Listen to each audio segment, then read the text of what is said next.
സൂറത്തുൽ ഫജ്ർ ആദ്യത്തെ ദുൽഹിജ്ജ 13 വരെ അൽഹംദുലില്ലാ റാഹത്തായിട്ട് ഓതിപ്പോന്നാൽ തീർച്ചയായിട്ടും അല്ലാഹു സുബ്ഹാനഹു തആല നമ്മുടെ വിഷമങ്ങൾ, മാനസിക വിഷമങ്ങൾ, ടെൻഷൻ അതെല്ലാം മാറ്റി നൽകും.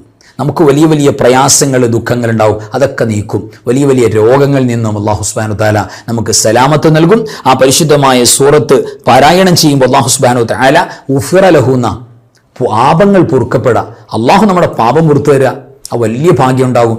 മക്കൾ സ്വാലിഹീങ്ങളാവുക, സ്വാലിഹീങ്ങളായ മക്കളെ കിട്ടാൻ നമുക്കൊക്കെ കൊതിയുണ്ട്. കിട്ടിയ മക്കൾ സ്വാലിഹീങ്ങളാകാൻ നമുക്ക് എമ്പാടും ആഗ്രഹമുണ്ട്. ഇതെല്ലാം നടക്കും അത്രേ എന്ത് ചെയ്താൽ?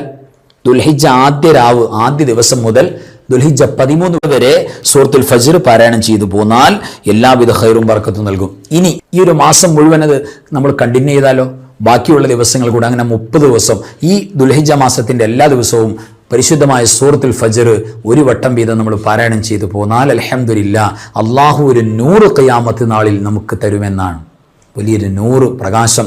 ആ പ്രകാശം നമ്മളെ സ്വർഗത്തിലേക്ക് കൊണ്ടുപോകും. അതാണ് 100. അതിന് വലിയ സൗഭാഗ്യം ഉണ്ടാകും.